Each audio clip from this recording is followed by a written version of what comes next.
ते प्रत्यक्ष व्यवहारामध्ये आपण तसं वागत नाही. अनेक पुरुष मंडळी सांगतात की माझ्या मागे एक स्त्री होती म्हणून मी इतका पुढे गेलो.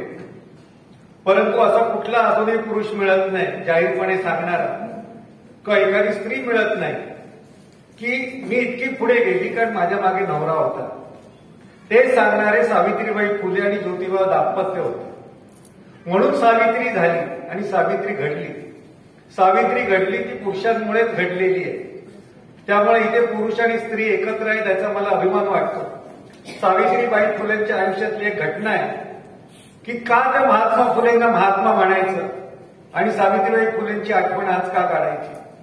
सावित्रीबाईंना मूल होत नव्हतं.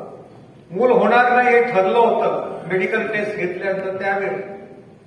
तर त्यावेळी मूल होणार नाही म्हटल्यानंतर त्यांची जे आई वडील होते म्हणजे सावित्रीबाईंचे आई वडील होते त्यांनी ज्योतिबांना येऊन सांगितलं की तुम्ही दुसरं लग्न करा.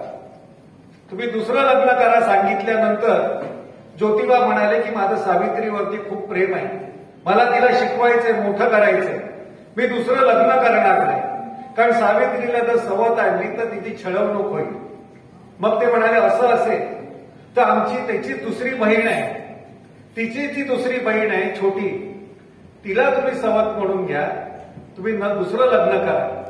तर ज्योतिबांनी तेव्हा दिलेलं उत्तर केवढं मोठं आहे लक्षात घ्या. त्यांनी असं सांगितलं ज्योतिराव फुलेंनी की सावित्रीला मूल होणार नाही म्हणून मला तुम्ही सवत आणायला सांगतात. उद्या जर माझ्यामध्ये खोट निघाली असती माझ्यामध्ये दोष निघाला असता तर तुम्ही मला सवत्या आणला असता का.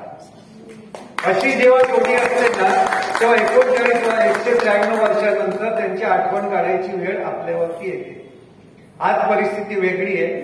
स्त्रिया शिकल्या मोठ्या झाल्या राष्ट्रपती झाल्या पण शेवटी डोक्यावरचं जर पदक ढळत नसेल तर त्या उच्चपणाला काय नाही का तो तुमच्या कर्मकांडांनी आणि रीतिरिवाजांनी लाभलेला आहे. सावित्रीबाई फुले ज्या काळामध्ये काम करत होत्या व त्या शिकायला लागल्या तर का त्यांच्यावरती तशी परिस्थिती आली. दगडगोटे खाण्याची का परिस्थिती आली. त्या शिकल्या.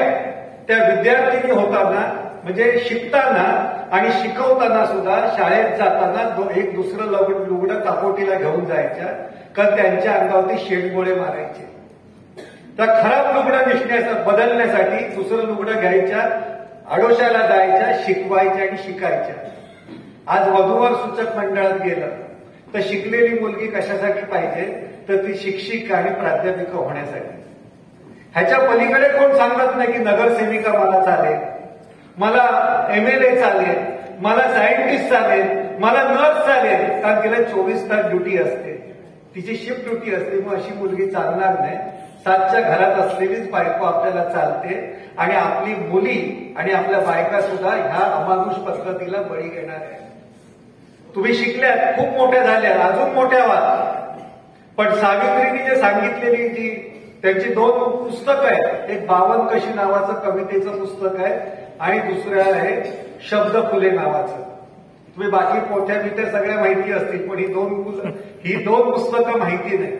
त्याच्यामध्ये ते सांगतात युगायुगाची गुलामगिरीची बेडी तोडू चला चला शिक्षण आहे खरा दागिना तोच घेऊ चला. त्यांनी असं सांगितलेलं आहे की मी जेव्हा एक दिवस घरात होती आणि तेव्हा पाट्या नव्हत्या म्हणजे आताच्या दगडी पाट्या तशाही नव्हत्या.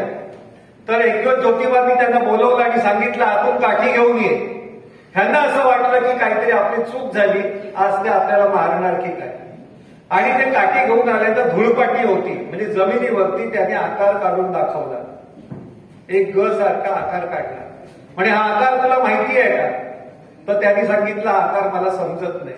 अजून एक आकार दाखवला तो ज्ञ होता आणि तो ज्ञ सांगितला हा ओळखता येतो का.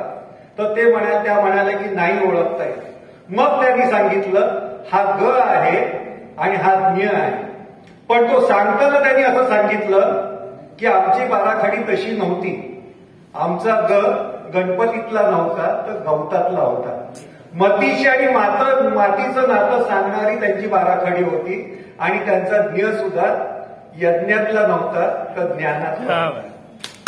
हा फरक लक्षात घ्या. सावित्रीच्या लेखी बोलून आपण धोंड्यापुढे जर माथा आपटणार असेल मंगळवारचं आणि गुरुवारचं कुठल्या मठामध्ये, तर सावित्रीच्या लेखी म्हणून त्यांची बदनामी करू नका.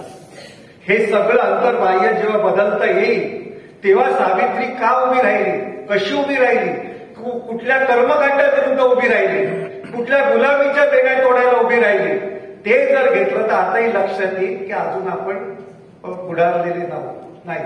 आपलं यान मंगळावरती गेलं, पण महिलांच्या नशिबातून अजून मंगळ गेलेला नाहीये. त्या मंगळीच अजून राहिलेल्या आहे. इतकी आपण अडाणी आणखी मागासलेलो आहोत. हे खूप आपल्याला सुधारण्यासाठी सावित्रीबाई फुलेंची जयंती पुन्हा पुन्हा करावी लागेल, पुन्हा पुन्हा आपल्याला सुधारावं लागेल. ही सावित्री आता लोकांना कळायला लागली, कारण बरेच वर्ष आपल्याला वटसावित्रीतली सावित्री माहिती होती. त्या वटसावित्रीतल्या सावित्रीने काय केलं, तर नवरा मेला होता, तो काय असं काय मोठं काय पराक्रम गाजवणारा नव्हता, तो जिवंत केला. त्याच्यानंतर त्याने काय पराक्रम केला तुम्ही शोधलं का? त्या सत्यवानाचं पुढे काय झालं? मी अनेक बायकांना विचारलं की तुम्ही फेऱ्या कशासाठी मारता, तो म्हणाले 7 जन्मी हाच पती मिळावा म्हणून फेऱ्या मारते. तर मी त्यांना विचारलं नवऱ्याचा चॉईस आधी विचारा ना, आधी एकदा विचार करा ना. तुम्ही जेव्हा फेऱ्या मारता तर 7 जन्मी हाच पती मिळावा, तर तो पुनर्जन्म तुम्ही विश्वास ठेवता. मग त्याने शेण खावलं ह्या जन्मामध्ये आणि तो डुक्कर झाला, तर तो पुढच्या जन्मात डुकरीत कशासाठी होते? हे मी नाही, हे सावित्रीबाई फुलेंनी सांगितले. हे जेव्हा समजेल तेव्हा खऱ्या अर्थाने सावित्रीच्या लेखीवर हीच प्रक्रिया होण्यासाठी कठोरपणे ह्याच्यापेक्षा बोललं पाहिजे. कारण आपण चुकीच्या पद्धतीने वागतो. ह्या ज्योतिबा फुले आणि सावित्रीबाई फुले नसते तर आज शिक्षिका झाल्याच नसत्या, आज विद्यार्थिनी झाल्या नसत्या, आम्हाला शिकलेली आई मिळाली नसती, शिकलेली बायको मिळाली नसती, शिकलेली प्रेयसी मिळाली नसती, शिकलेली बहीण सुद्धा मिळाली नसती. पण आम्ही इतके नालायक की आम्हाला ज्यांनी शिकवलं नाही त्यांची आम्ही पूजा करतो. ज्या गणपतीने कधी शाळा काढल्या नाही, ज्या सरस्वतीने विद्येची देवता म्हणतात, त्यांनी आम्हाला कधी शिकवलं नाही. हेच तो सांगणारं सावित्रीबाई फुले आणि ज्योतिबा फुलेंचं दाम्पत्य होतं, हे लक्षात घ्या. हे आम्हाला जर कळलं तेव्हा शाळा कोणी काढल्या? शाळा महात्मा फुलेंनी काढल्या, भाऊराव पाटलांनी काढल्या, जगदाळे गुरुजींनी काढल्या, शामराव पेजेंनी काढल्या, शांताबाई दाणींनी काढल्या. पण आम्हाला माहिती नाही, कारण आपण शिकलो पण आपल्याला इतिहास माहिती नाही. आम्हाला पुराणातली जी पात्र आहे, राम लक्ष्मण विद्या, ही पुराणातली पात्र आहे, ती काय प्रत्यक्षात झालेली नाहीये. पण आपण आपल्याला स्वतःला बजरंग समजून आपल्या शक्तीला आग लावून आपलीच लंका जाणणारे आपण हरमखोर. तर हे सगळं बदलायचं असेल तर मनापासून सावित्रीबाई फुलेचं छोटंसंच पुस्तक आहे, त्यांच्या आयुष्याचं ते वाचा. महात्मा फुले गेल्यानंतर ते कसे वागले, काय वागले ते समजून घ्या, तर तुमच्या शिक्षणाला खरा अर्थ मिळेल. आणि आजच्यासारखे कार्यक्रम आपण केले तर ते परिवर्तनवादी होईल, स्वतःमध्ये बदल करणारे होतील. आज सावित्रीबाई फुले झाली तरी महाराष्ट्राची एकही महिला अजून मुख्यमंत्री झाली नाही, हे वास्तव आहे. आणि त्याच उलट महाराष्ट्रामध्ये कामगार असलेला कांशीराम होता, जो ऑर्डिनन्स फॅक्टरीमध्ये होता, त्यांनी शाहू फुले